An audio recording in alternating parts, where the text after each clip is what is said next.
Então oremos ao Senhor juntos. Querido Pai Celestial, ó Senhor, é com alegria, com prazer que nesta manhã estamos aqui neste lugar, Senhor, porque sabemos que, não obstante tu estás connosco em cada dia da nossa vida, Senhor, tu também disseste que onde estão o povo reunido, ó Senhor, tu estás no meio deles, ó Senhor, e por isso a nossa fé nesta manhã é crer que tu aqui estás connosco, ó Senhor. E por isso nesta manhã queremos começar em primeiro lugar te agradecer, Senhor, aquilo que tu és para as nossas vidas, ó Senhor. Deus estende a sua mão, a tua mão sobre as nossas vidas, ó Senhor. Pelos irmãos que já chegaram, aqueles que ainda possam vir a caminho, ó Senhor. Ó Deus, que nesta manhã possamos uma vez mais ser renovados, restaurados e fortalecidos por ti, ó Senhor.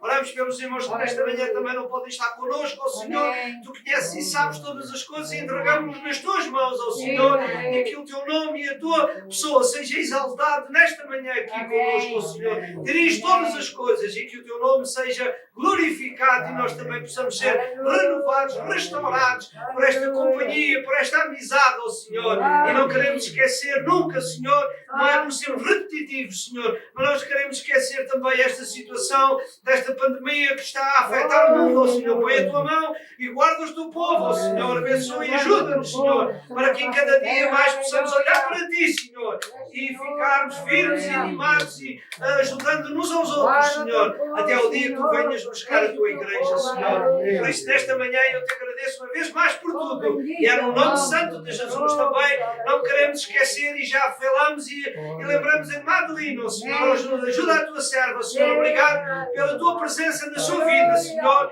E agora que ela possa recuperar rapidamente e com menos dores possíveis, ó Senhor, para que possamos também ver a tua serva no nosso meio em breve, ó Senhor. Ajuda também a minha saúde, a minha coluna, ó Senhor, põe a tua mão, ó Senhor, e que nós possamos ter também forças, Senhor, e bem-estar para poder continuar ministrando, ensinando e levando o teu ministério até ao dia que tu venhas buscar a tua igreja, Senhor. Obrigado pela tua presença neste lugar, Senhor, e é no nome santo de Jesus que eu te peço isto e agradeço. E juntos podemos dizer amém. O primeiro coro que eu escolhi para nós cantarmos é alguma coisa que é muito importante, é que nós temos uma plena paz no nosso Senhor Jesus Cristo, não é? A plena paz e santo gozo tenho em ti, ó meu Jesus, pois eu creio em tua morte sobre a cruz, não é? No Senhor só confiando, neste mundo viverei, entoando aleluias ao nosso Deus.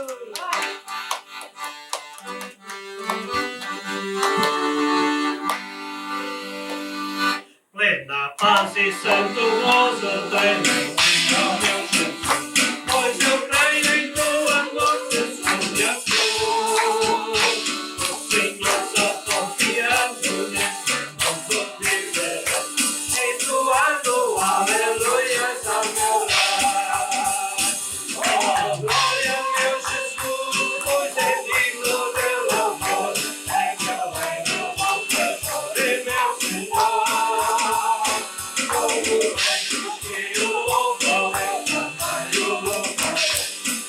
Entoando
termos um Deus deste. Aleluia, não é?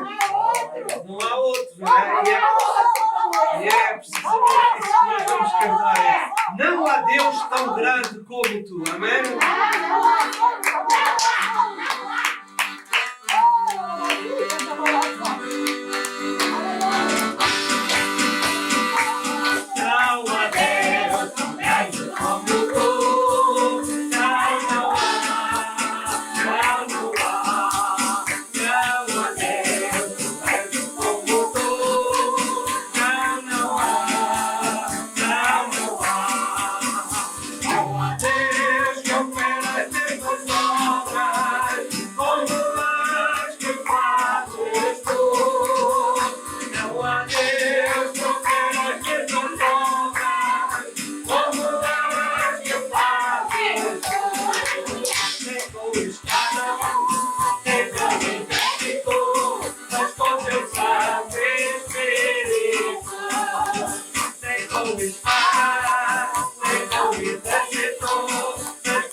Podemos com toda a propriedade dizer que Ele é o nosso amigo, o nosso companheiro, e por isso a nossa fé está nele. Aleluia, não é?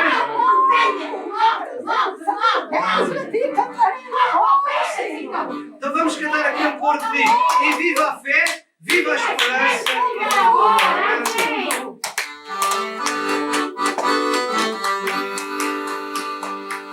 E viva a fé, a esperança e o amor. E viva a fé, a esperança e o amor. E viva a fé, a esperança e o amor. E viva a Cristo, e viva a Cristo, e viva a fé.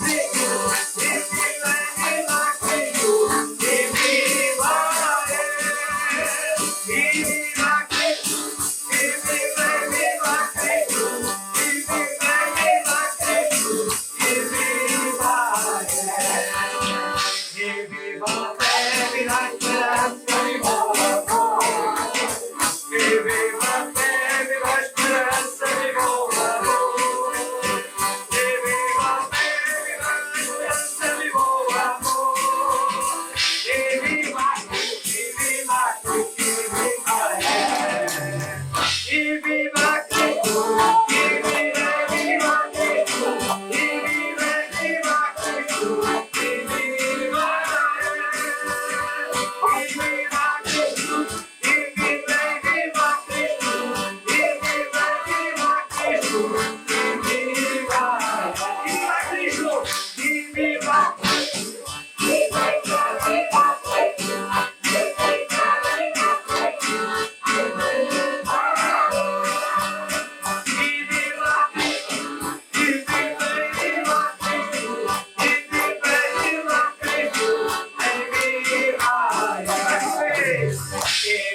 a fé, viva a esperança, viva o amor. E viva a fé, viva a esperança, viva o amor. E viva a fé, viva a esperança, viva o amor. E viva a Cristo, viva a Cristo, viva a Cristo. E viva a Cristo, e viva a Cristo, e viva a Cristo, e viva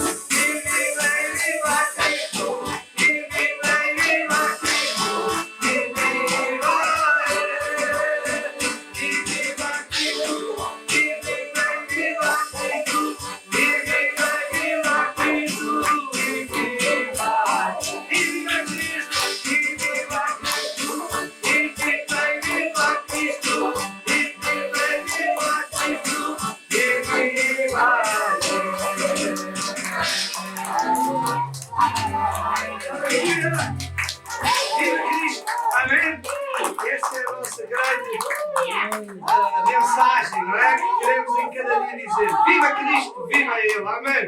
Aleluia! Oremos então ao Senhor e agradecer já pelos bons momentos que temos passado aqui na tua presença. Querido Pai Celestial, o Senhor, é bom estar na tua presença. É bom poder dizermos que a nossa fé está em ti, Senhor. Nossa fé está na tua pessoa, Senhor. E por isso nós estamos aqui nesta manhã para uma vez mais louvar e bendizer o teu nome, ó Senhor. E obrigado pela tua presença. Continua agora conosco no estudo e na meditação da tua palavra. E que tudo seja feito para a tua honra e para a tua glória. É no nome santo de Jesus que pedimos isto. Amém. Estava eu dizendo, irmãos, que Deus levantou Elias, como dissemos no último domingo, para uma reforma, para uma restauração de Israel. Procurar levar Israel de novo àquela adoração a Deus que, como nós dissemos, se tinha perdido devido à influência de Jezabel, não é? E isso o povo de Deus se tinha afastado. E Deus levantou Elias para ele restaurar, reformar esta adoração a Deus que estava a ser esquecida, não é? E tendo em conta de que Deus levantou o profeta Elias para aquela missão espiritual, não é? Isso desde logo mostra que Deus não quer ver o seu povo afastado dele.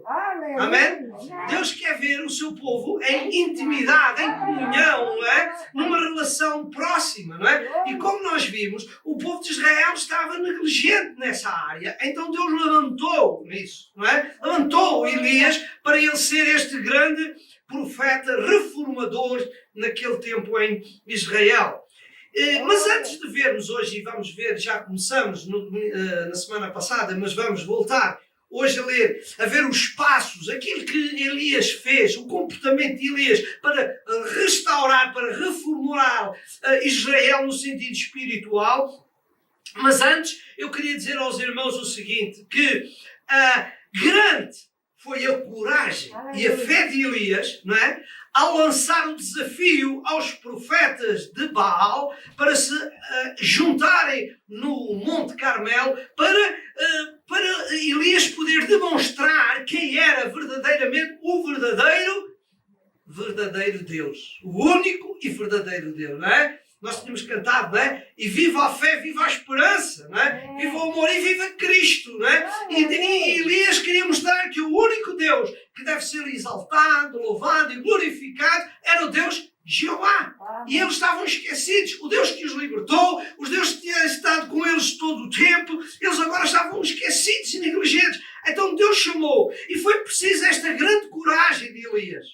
E isto mostra o quê, irmãos?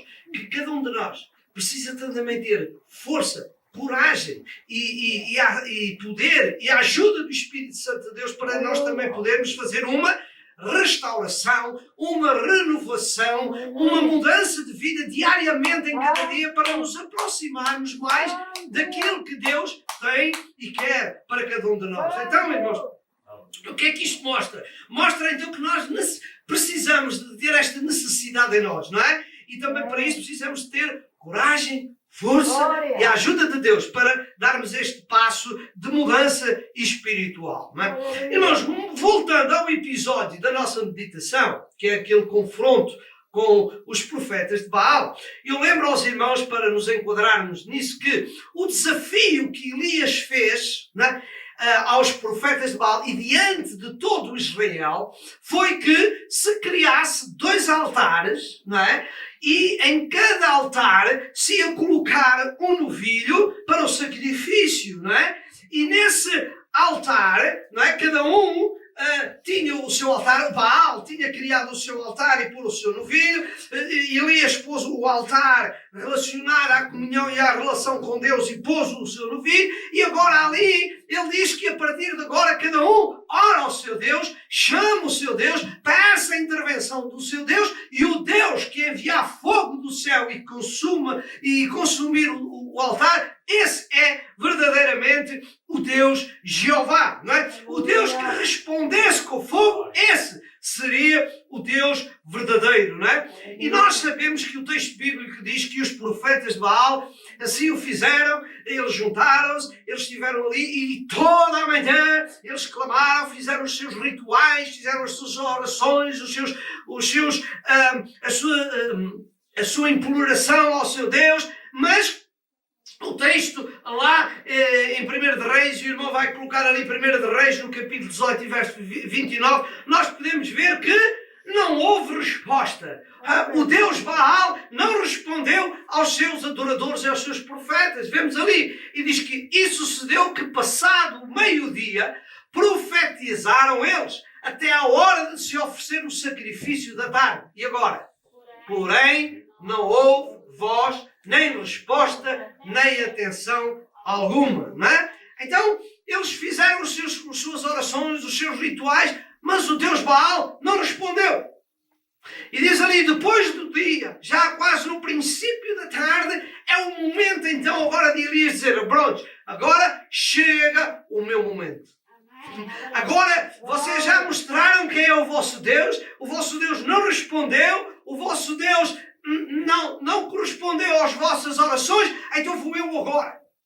E então diz ele que então Elias, ele levantou o altar, como já vimos na semana passada, colocaram o altar e então sim, e nós vimos o seguinte, que Elias, qual foi o seu primeiro passo? É a hora dele começar. O que é que ele fez? Vimos isto na semana passada, como estava a dizer. Ele, a primeira coisa que fez foi reparar o altar, não é? Ele levantou um altar. Ele não criou um altar novo, como dissemos. Não aproveitou, disse agora vamos atualizar isto, vamos fazer. Não. Ele, o que é que ele usou o altar. Ele aperfeiçoou o altar para corrigir o erro que estava a acontecer, que era o esquecimento da adoração e do serviço a Deus. Então esse foi o primeiro. E hoje vamos ver mais 2 ou 3 comportamentos que incluem esta reformação, esta restauração. Elias quis reformar outra vez o ambiente espiritual em Israel, e a primeira coisa que ele fez, como vimos, foi restaurar. E nós dissemos que esse restaurar o altar significa que nós temos que primeiro, antes de tudo, começar a comunicar-nos com Deus. A adorar a Deus, a pôr a nossa vida em comunhão, em vontade, em submissão a Deus. Amém? E então vamos ver que a reforma continuou. A reforma não ficou parada apenas no lugar da restauração. Não. O que é que nós vemos em segundo lugar? Que agora, depois dele reparar o altar, de estar tudo em ordem, do altar que comunica com Deus estar pronto, ele vai fazer um segundo passo. Ele vai dar um segundo, vai mostrar um segundo caminho, que também é muito importante para a restauração espiritual. É em 18:30, veja o que é que diz ali neste mesmo verso, o irmão mantém ali o versículo que diz, então Elias disse a todo o povo, o quê? Digam comigo o que está agora a seguir. Chegai-vos a mim. Pronto, é isto. Qual foi o primeiro passo? Foi restaurar o altar. E o segundo passo foi o quê? Foi unir o povo a si. Amém. Amém? Ele chegai-vos a mim. Irmãos, depois da nossa ligação com Deus, não é? O progresso espiritual não pode parar. Tem que continuar, não é? Já temos a nossa comunhão com Deus, mas agora temos que continuar. E foi o que fez o Elias. E Elias não parou. Não, o que é que ele fez agora? Ele agora diz, chegai-vos a mim. E nós, não chega a ter comunhão com Deus. Não chega a estar reunido com Deus. É preciso alguma coisa mais. É preciso que o povo se reúne, se junte, se una ao seu líder. Amém? Não há reforma espiritual sem união. E nós estamos a ver que Deus quer uma reforma espiritual, uma mudança, não é? Deus quer um avivamento todos os dias da nossa vida. E isso não pode acontecer sem união. Não é? Irmãos, os 7.000 que nós lemos da última semana e que os irmãos conhecem no texto bíblico, aqueles 7.000 líderes que estavam lá, aqueles profetas, mas que estavam indiferentes, não é? Que não estavam preocupados com a situação do povo de Israel se ter afastado da adoração a Deus. Eles, com aquela indiferença, com aquele afastamento, o que é que eles fizeram? Fizeram com que o povo também se desviasse de Deus, não é? Não é? Os profetas estavam indiferentes e o povo se afastou não só de Deus, como também dos profetas, dos próprios líderes. Eles estavam afastados, não havia união, eles estavam em grande desunião com Deus e com os próprios líderes, com os próprios profetas, irmãos, não é? E isso causou esta verdadeiramente desunião entre o povo de Israel e também o povo de Deus, não é? Por isso, quando Elias diz, chegai-vos a mim, não é? Ele mostrava que o povo tinha também que se unir ao seu líder, tinha que estar juntos para que pudesse haver realmente uma restauração do ambiente espiritual, não é? E por isso nós estamos ali, o versículo diz, chegai-vos a mim. Então o povo, ao aproximar-se de Elias, o que é que isto significava? Significava que eles estavam a voltar as costas ao Deus Baal, não é? Para quê? Para estar outra vez a adorar a Deus, para voltar outra vez com o seu líder a adorar, a servir a Deus, não é? Irmãos, e isto é alguma coisa muito importante que precisamos nós na nossa vida espiritual aprender, não é? E há aqui esta lição que também é importante nós percebermos isto, não é? Que é esta lição de chegai-vos a mim, não é? O que é que mostra? Mostra que o sucesso espiritual da nossa vida, não é? Não depende apenas da nossa comunhão com Deus, não é? Depende também da nossa comunhão e da valorização que nós damos ao nosso líder. Não é? Irmãos, o líder tem que ser alguém que tem que ser respeitado, tem que ser considerado, não é? Para que haja o sucesso. Não basta apenas servir a Deus, não. Deus quer alguma coisa mais, irmãos. Quer que Deus nos possamos unir, juntar, mas também estarmos ligados ao líder, ao homem que Deus colocou na frente para dirigir a igreja, irmãos, não é? Irmãos, quer o crente, quer a igreja, se não valorizar o seu líder, irmãos, Deus também não pode abençoar, não pode derramar a sua graça sobre a igreja, ou sobre o crente, ou sobre a vida de alguém que não está a valorizar aquilo que Deus valoriza. Podemos dizer amém? Irmão, Deus nunca irá permitir o progresso de uma vida pessoal e até de uma igreja quando essa igreja, as pessoas, não estão a valorizar o homem que Deus colocou para liderar, para buscar, para agregar, para unir. Que era isso que o Elias estava a fazer. O que é que o Elias estava ali a fazer? Estava a tentar agregar o povo, juntar o povo que estava desunido, não é? E isto mostra, se Deus chamou Elias, não é? Então Deus tinha que corresponder positivamente àquela união, não é? Irmãos, deixem-me dizer-vos uma coisa acerca deste ponto da valorização do líder. Nós temos dito muitas vezes em muitas áreas que Jesus é o exemplo máximo da nossa vida, não é? O exemplo, o modelo da nossa vida é Jesus. Não temos outra alternativa, não é? Então, e o que é que nós vemos? Olhamos para Jesus. Nós vemos que Jesus, enquanto viveu neste mundo, Jesus nunca, em tempo algum, desrespeitou ou desautorizou os líderes religiosos daquele tempo. Certo? Ele condenou-os. Ele chamou-os a atenção pelos seus erros, para a forma exagerada, excessiva, com que eles tratavam o povo. Não é? Mas Jesus nunca, em tempo algum, desrespeitou ou desvalorizou a hierarquia religiosa que era necessária, que Deus tinha instituído. Porque quem é que instituiu os líderes? Quem é que instituiu os sacerdotes? Quem é que instituiu os levitas para orientar, para dirigir? Quem foi? Foi Deus. Não é? Então Jesus, como exemplo máximo, não te respeitou. E vocês lembram-se naquele exemplo, lá em Lucas, que nós podemos ler, que quando aqueles 10 leprosos vão ter com Jesus, não é? Eles dizem, Senhor, não é? Tem misericórdia de nós. E vocês sabem o que é que Jesus lhes disse? Quem é que se recorda? Ide e mostrai-vos aos sacerdotes. Irmãos, eu gostava que cada um de nós, como crentes, como filhos de Deus, como membros de uma igreja, pudesse refletir isto. Jesus, agora pense você, Jesus tinha ou não tinha autoridade para os mandar para casa? Jesus era ou não era o Filho de Deus? Jesus era, tinha ou não tinha todo o poder? Tinha ou não tinha toda a autoridade? Tinha! E se Jesus dissesse, vão para casa, ser curados como ele fez com tantas vezes? Mas quando Jesus disse, ide e mostrai-vos aos sacerdotes, o que é que Jesus estava a dizer?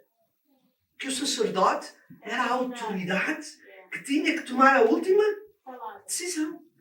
Eles não podiam ir para casa sem o sacerdote, sem a autoridade de dizer, irmão, então se Jesus valorizou os líderes, não é? Não concordou muitas vezes com os seus comportamentos, mas nunca os respeitou, nunca os desvalorizou. Em certa forma, os irmãos sabem o que é que Jesus disse quando os questionaram com o tributo. O que é que Deus disse? Dai a César o que é de César e a Deus o que é de Deus. Não é? Irmãos, Deus sempre respeitou as autoridades. E nós, como povo de Deus, temos que também saber que temos que valorizar aqueles que Deus coloca, não é? Irmão, não podemos esquecer que foi Deus que colocou esta hierarquia dentro da igreja, dentro do povo de Deus, não é? Irmãos, e isto é importante para nós vermos, porque muitas vezes as igrejas, não é? Estão em mediocridade, não crescem, não se desenvolvem, não atingem melhor. Porquê? Porque a pessoa do líder, a pessoa que Deus colocou, não está a ser considerada, não está a ser respeitada, não está a ser ouvida, não está a ser obedecida, não está...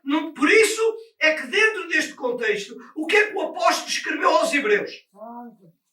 Veja Hebreus capítulo 13 e verso 17. É neste contexto. E eu não estou a falar fora do contexto, estou a falar dentro do contexto. Que Elias diz, chegai-vos a mim, não é? Temos que valorizar o líder que está ali para fazer o seu trabalho. E o que é que diz aqui o apóstolo aos Hebreus? Diz, obedecei a vossos pastores. Em outras traduções diz aos vossos líderes, aos vossos guias, não é? E sujeitai-vos a eles, obedecei-lhes, porque velam por vossas almas, como aqueles que hão de dar conta delas, para que eu faça com alegria e não gemendo. Porquê?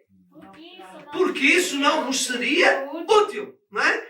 Irmãos, este é o alerta da parte de Deus. Então, se os pastores, se os líderes, se aqueles que Deus chamou para dirigir a igreja, para edificar a igreja, não é? Quando eles se sujeitam a Deus, as suas ordens, fazem o seu melhor. E quando o povo não está a submeter-se, a sujeitar, a ouvir, a obedecer, a mudar de acordo com a palavra de Deus, conforme os líderes estão a mandar, o que é que diz lá a Bíblia? Não pode haver bênção. Há muitas pessoas, muitos crentes que não querem assumir isto. Não querem saber. Somos todos iguais. Isto aqui lá. Não. Mas é que Deus diz, cuidado. E aquilo que nós estamos a ver em Elias, é a grande preocupação de Elias depois de conectar a linha com Deus, o que é que ele disse? Chegai-vos a mim. Sujeitai-vos. Obedecei. Vim de cá. Respeitem as minhas decisões, ouçam aquilo que eu estou a dizer. Irmãos, é este tipo de atitude e comportamento que também faz parte de uma mudança, de um avivamento espiritual, que é a valorização dos nossos líderes. Em 1 de Pedro, no capítulo 5 e verso 5, nós podemos ainda ler dentro deste mesmo contexto. Diz, semelhantemente vós, e está a falar sobre os jovens, não é? Sendo sujeitos aos anciões. E agora, já deixa os jovens e diz, e sede todos sujeitos uns aos outros e revestivos de humildade. Porquê? Porque Deus resiste aos soberbos, aos desobedientes, àqueles que não querem estar submissos, mas dá graça aos humildes, àquele que obedece, àquele que respeita, àquele que está em submissão. Amém? Irmãos, há uma nota que eu quero deixar de dizer, que é o seguinte. E nós não podemos fugir e não podemos, como alguém diz, meter a cabeça debaixo da areia. Não podemos. O que é que acontece, irmãos? Infelizmente, existem líderes que não têm sido aqueles exemplos melhores que que deviam ser.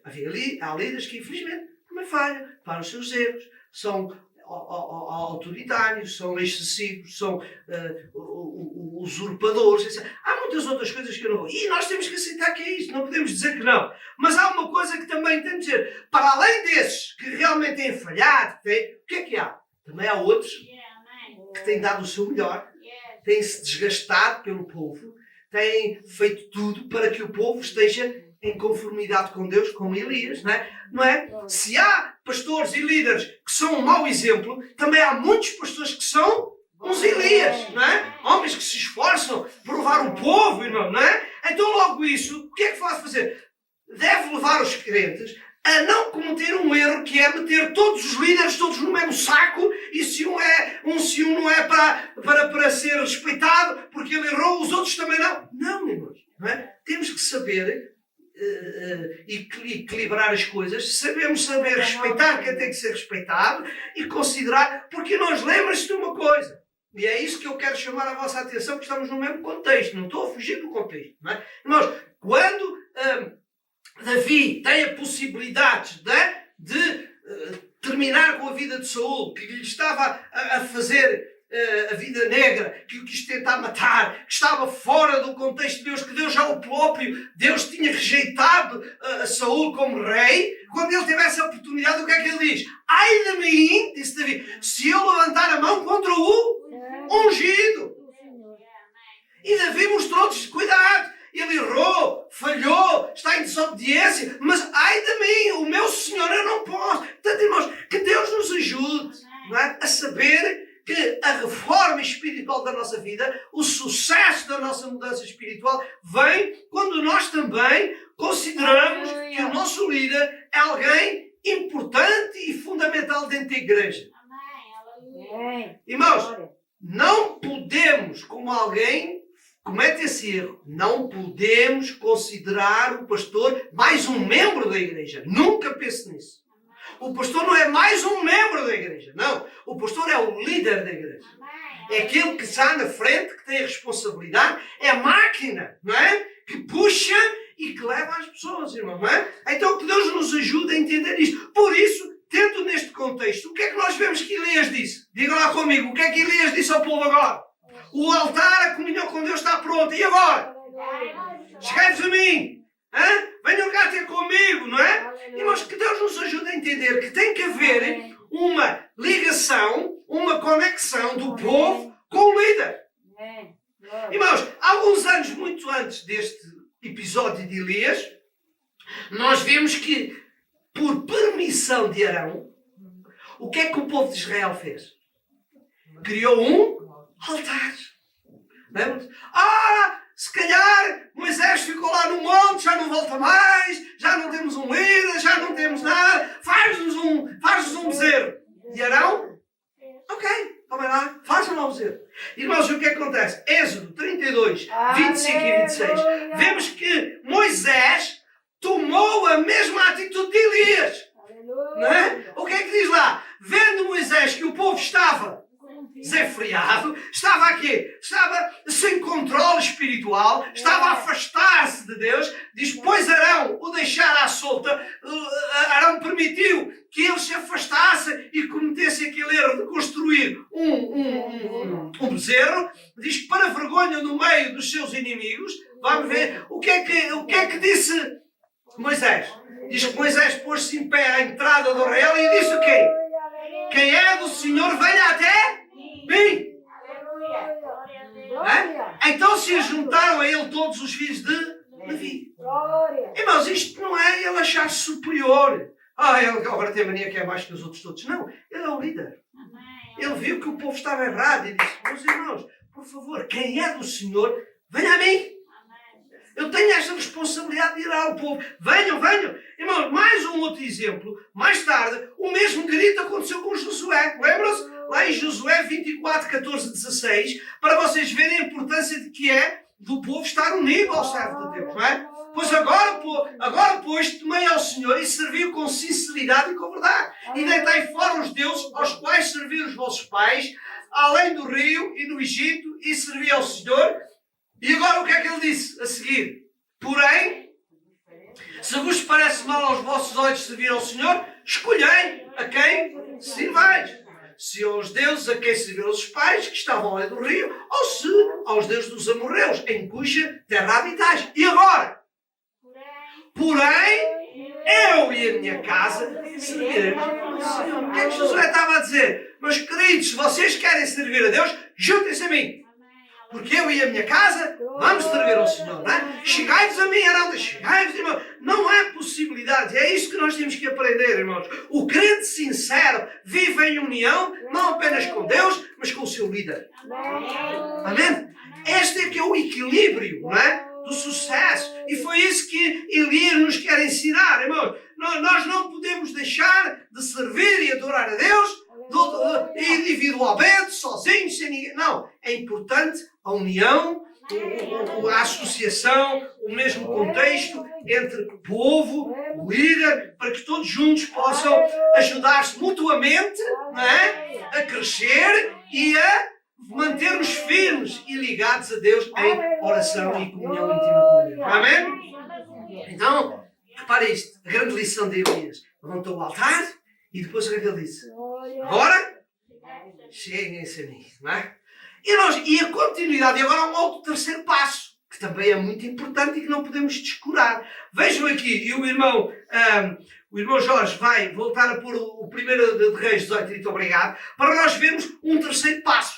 Depois de ele dizer, chegai-vos a mim, o que é que diz lá o versículo? E todo o povo se chegou a ele. Então qual é o terceiro caminho, o terceiro passo importante para nós termos também uma mudança, um renovar espiritual? É também que o povo todo esteja unido uns aos outros. O que é que Elias está aqui a fazer? Elias está a tentar procurar a união do povo. Ele está a tentar juntar as 12 tribos, todo o povo de Israel. Não apenas alguns, ele quer juntar o povo todo. Primeiro, Deus, depois o líder e agora todos. Amém? Não é possível o sucesso de alguém somente com o líder. Por mais que o líder tenha capacidade, por mais que o líder seja eloquente e tenha grandes ideias, irmão, ele nunca vai conseguir fazer nada sozinho. Ele precisa que todos estejam com o mesmo propósito. Ele precisa de uma equipe para trabalhar. Amém? Irmão, e nós, na nossa vida espiritual, quer individual, quer da igreja, irmão, nós precisamos uns dos outros. Amém? Amém? Amém. Nós precisamos uns dos outros. Amém. E para mim, já tem havido alguns comentários de alguns irmãos que se queixam porque não há aquela intimidade. Irmão, às vezes, quando há um problema do outro irmão, toda a gente quer saber, mas quando é da vida dele, mete tudo debaixo do tapete, tudo esconde, não sabe nada. Irmãos, somos ou não somos uma família? Então, se somos uma família, nós temos que abrir o nosso coração e dizer, meus queridos irmãos, eu preciso ainda hoje, eu disse, irmãos, olhem por mim, que a minha coluna não está bem. Aleluia, irmão, Jesus é poderoso. Ok? Irmão, olhem por mim. A minha querida esposa, há uns anos atrás, o que é que ela disse? Irmãos, olhem por mim, que foi-me diagnosticado um câncer. Jesus, nunca mais vou. Irmão, e o que é que fez o povo? Todos juntos, oramos, ajudamos. Irmão, o que é que diz a palavra de Deus? Levai as cargas uns dos outros. Irmão, quando o povo de Deus não aprende isto, irmão, o Espírito de Deus não se pode mover. Eu não sei se vocês podem dizer amém comigo. Amém? Irmão, quando o povo não está unido entre si, quando o povo não vive numa verdadeira família, mas não é dizer que somos uma família. É fazer, agir como família. E isso é o caminho aberto para que Deus se agrade e abençoe. Não é? Nós estamos a ver aqui. Elias, chegai-vos a mim, mas ele disse, e o povo também. Todos. Não vou só eu sozinho aqui a orar a Deus, não, tenho todos, está todos comigo.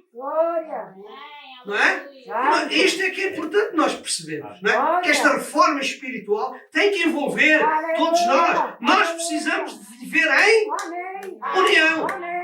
O Salmo 133 e verso 1, que todos, a maioria dos cristãos, gostam de ler e de dizer, muitas vezes fica esquecido na prática, não é? Que ele diz lá o quê? Oh, quão bom e quão suave é que os irmãos vivam em união.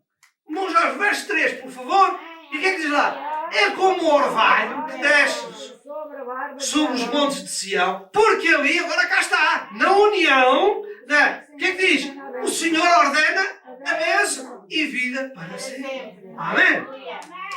Irmão, a bênção de Deus está quando o povo está todos unidos. Estamos todos juntos. E o que é viver unido? Temos o mesmo sentimento, termos a mesma paixão, termos o mesmo amor, termos a mesma solidariedade. Não é? Irmão, é isto que é importante. Não é? Irmãos, e a marca do cristão, como eu tenho dito, é a fraternidade. Amém. Certo? Esta é a nossa marca. Amém. Nós temos que mostrar aos outros que somos diferentes, não porque queremos em Jesus Cristo, mas porque também nos amamos uns aos outros, nos ajudamos uns aos outros. Porque, irmão, o que é que diz a palavra de Deus? Diz que nos últimos tempos, um dos sinais da vinda do nosso Senhor Jesus Cristo é precisamente a falta de amor, a falta de solidariedade, a falta desta fraternidade. É evidente que nós hoje não podemos dar aqueles grandes abraços, aqueles grandes beijos, mas, irmão, mas podemos usar as palavras, o telefone, não é? Podemos usar tantos meios para nos motivar, para nos animar, para nos encorajar a seguirmos. A união significa que todos estamos em concórdia, que todos temos o mesmo objetivo, que todos desejamos o mesmo. Amém? Há um exemplo prático na nossa vida que todos sabemos. Qual é o sucesso de um edifício? Ou qual é o sucesso? É o quê? É a união de todos os elementos. Certo? E para nós sabermos a importância da união espiritual de todos, é que a Bíblia nos considera e nos compara a um corpo, não é? Não é? O que é que diz lá? Não é? O que é que... E além disso, antes de ver, eu lembro-me aqui que Jesus disse o quê? Ó Pai, o que eu desejo é que eles sejam um, não é? E vejam isso, o que é que diz aqui? Rogo-vos, pois, irmãos, pelo nome de nosso Senhor Jesus Cristo, que quê? Que digais todos uma mesma coisa. E que não haja entre vós dissensões. Antes sejais unidos em um mesmo pensamento e um mesmo parecer. E o verso 20, irmãos. Ok? Agora vamos para o 1 Coríntios 12. Obrigado, irmão. Agora vejam aqui. Assim, pois, há muitos membros. Mas o que é que há? Há um corpo. Agora o verso 21, irmão. E o olho não pode dizer à mão, não tenho necessidade de ti, nem ainda à cabeça aos pés, não tenho necessidade de vós. Não é? Nenhum. São diferentes? São. Têm funções diferentes? Têm. Mas podem ser eliminados? Não. Todos precisamos uns dos outros. E o verso 25, cá está a conclusão. Para quê? Se nós somos um corpo todo, estamos unidos, para quê? O apelo diz para que não haja divisão no corpo, mas antes tenham os membros igual cuidado uns dos outros. Este é o sucesso espiritual que leva à vitória do dia a dia, não é? É a união, é estarmos todos num corpo. E nós sabemos muito bem quando às vezes nós magoamos um dos elementos, não é? É impressionante. Eu não quero estar agora aqui a fugir ao contexto bíblico, mas irmão, é uma novidade para mim. Só porque está aqui uma coisa aqui mal, dói-me todo o corpo, dói-me a cabeça, e os irmãos sabem, há um elemento pequenino, um dedo que nos aleija, afeta tudo. Afeta tudo. Irmãos, e o que é que nós somos espiritualmente? Somos um corpo.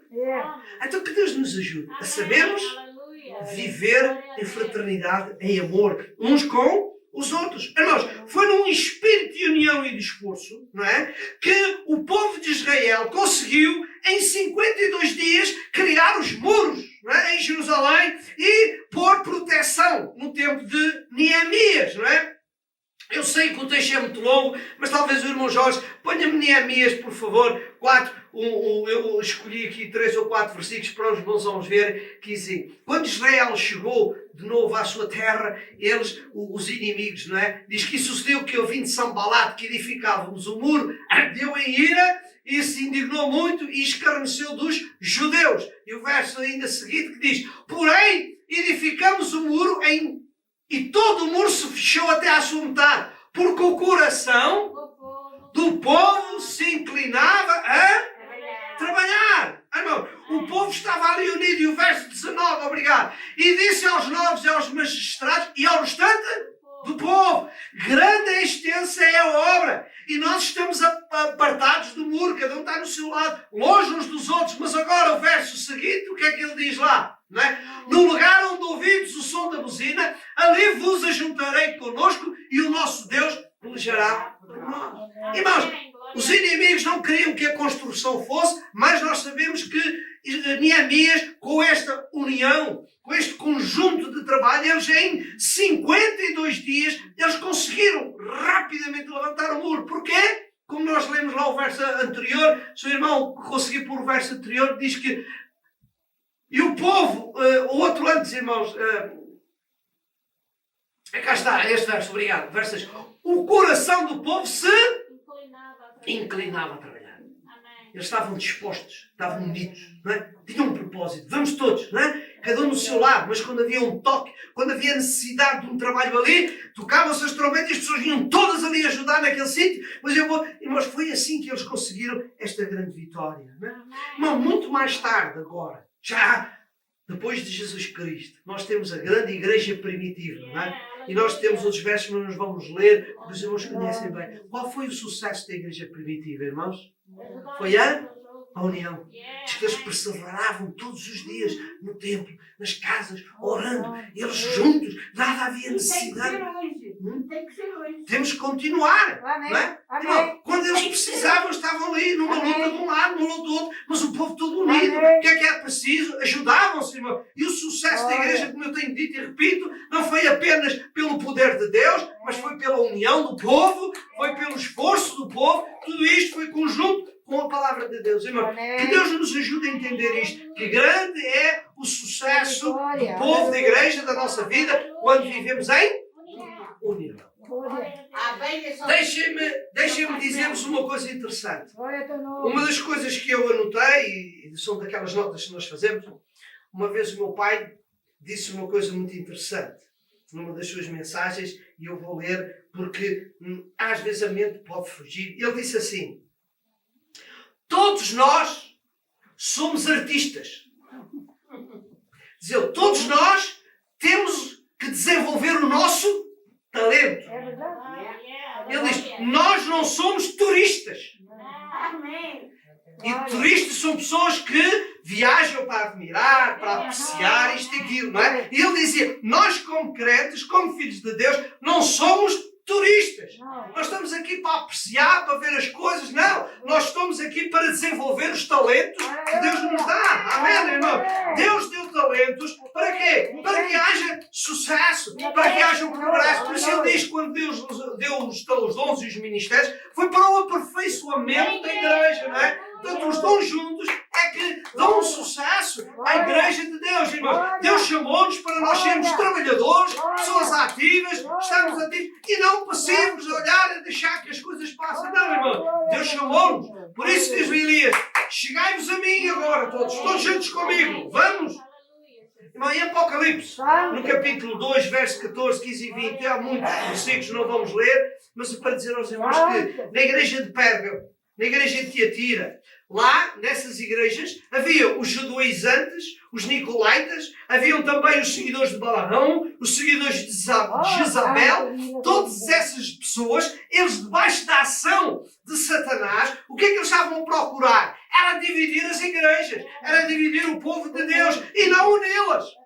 E por isso Deus condenou essas igrejas. Eles não têm contra ti, tu toleras, tu permites que essas pessoas que estão dentro da igreja estejam a dividir a igreja em vez de as unir, em vez de as fortalecer. Amém, meus irmãos? E nós precisamos de estar conscientes que o nosso trabalho dentro da igreja é também estar unido com os nossos irmãos. Amém?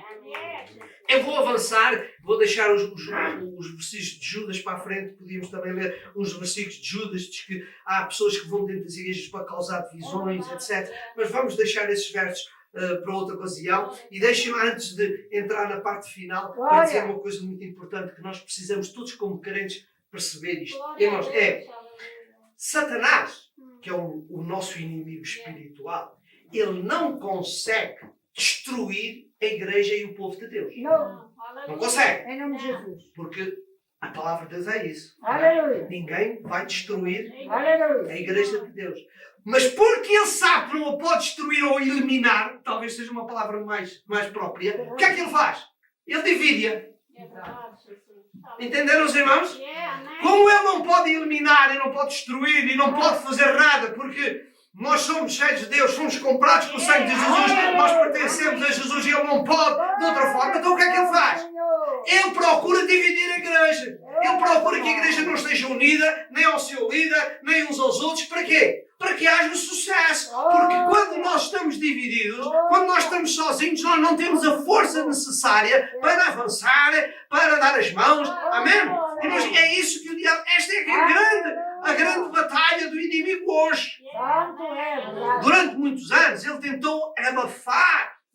Mas hoje estamos a viver numa era em que há liberdade de expressão, há liberdade de religião, não é? Nós podemos sair à rua, nós podemos pôr os nossos carros com o peixinho a dizer Jesus e podemos fazer aquelas mensagens todas bonitas acerca de Jesus, porque não há possibilidades, porque vivemos numa era em que há liberdade de religião, há liberdade de expressão. Amém? Então, por isso, é que ele não pode fazer de outra forma, senão dividir a igreja. Não deixar que a igreja esteja unida, não é? Mas que Deus nos ajude a ter esta consciência, não é? Para não permitir que haja divisão entre nós. Amém? Meus queridos, se Deus o permitir, na próxima semana nós vamos partilhar mais 2 passos importantes de Elias, não é? Mas o que eu quero dizer hoje como conclusão é que, irmãos, os pensamentos de hoje que nos fez refletir, e eu vou resumir, é que o sucesso da nossa vida espiritual depende da forma como nós nos conduzimos. Né? A fim de nós depois podemos orar a Deus e Deus nos responder e abençoar. Mas a primeira coisa é a forma como nós nos conduzimos.